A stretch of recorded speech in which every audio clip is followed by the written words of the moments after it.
দেখুন এবারে দ্বিতীয়বার এটা জামাই ষষ্ঠীর দিন ইলিশ এসছে, আবার আজকে এই জোড়া ইলিশ চলে এসেছে বাড়িতে। আমি এখন এই ইলিশ কাটবো।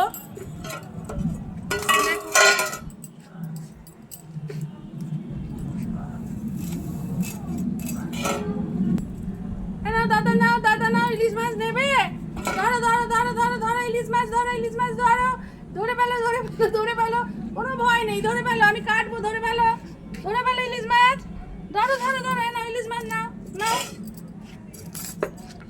দেখুন আমার দাদু আমার সঙ্গে মাছ কাটতে চলে এসেছে। মাছ সব সময় ভালো করে আঁশ ছাড়িয়ে গোটা ইলিশ ধুয়ে তারপর কাটতে হয়, আমরা সেটাই কাটি। নাতি হেল্প করতে চলে এসেছে, দেখুন আমার নাতি। এ দেখুন এবার গোটা ইলিশটাকে ধুয়ে নেবো, কাটবো, ধোয়ার পরে কাটবো ইলিশ মাছটা। নমস্কার, ফ্যামিলি রান্নাঘর থেকে আমি পুষ্প।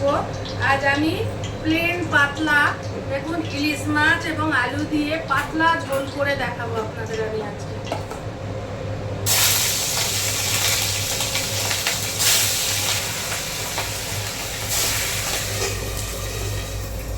দেখুন আমার মাছ ভাজা হয়ে গেছে, ইলিশ মাছ ভাজা মোটামুটি হয়ে গেছে।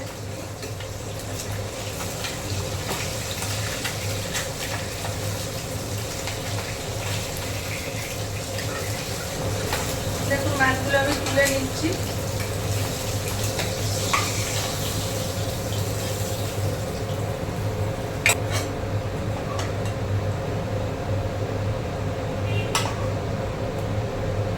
আমি কাঁচা লঙ্কা ফোড়ন দিলাম, কালো জিরে ফোড়ন দিলাম, দিয়ে আলুগুলো এতে দিয়ে দেবো। আলুগুলো দিয়ে আলুগুলো একটু তেলে ভাজা ভাজা হয়ে যাক, ভাজা ভাজা হয়ে গেলে তারপরে আমি মাছ দেবো। আলুগুলো একেবারে ভাজা ভাজা হয়ে গেছে। আমি কিন্তু ইলিশ মাছে কোনোদিন হলুদ দিই না, কারণ হলুদ দিলে কোনোদিন আমার মতে ইলিশ মাছে কোনোদিন স্বাদ হয় না। এই দেখুন আমি লবণ দিয়ে দিলাম। এবার এটা দেখুন অতি সামান্য সর্ষে বেটে ছেঁকে রেখে দিয়েছি।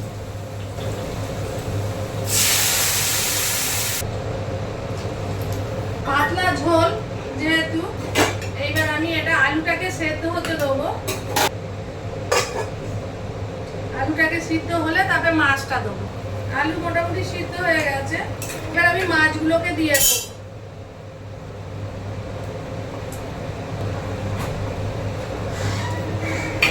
মাছগুলো দিয়ে একবার ফুটে উঠলেই আমি নামিয়ে দেবো।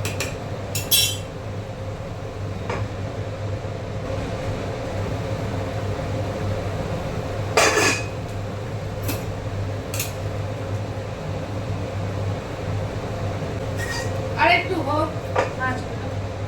দেখুন আমি এবার ঢাকাটা খুলছি, মাছ দিয়েছিলাম।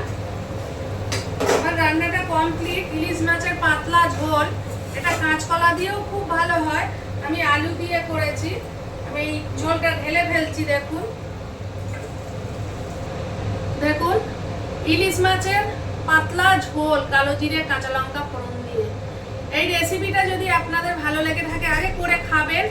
যদি ভালো লেগে থাকে অবশ্যই লাইক করবেন, সাবস্ক্রাইব করবেন, কমেন্ট করবেন, শেয়ার করবেন।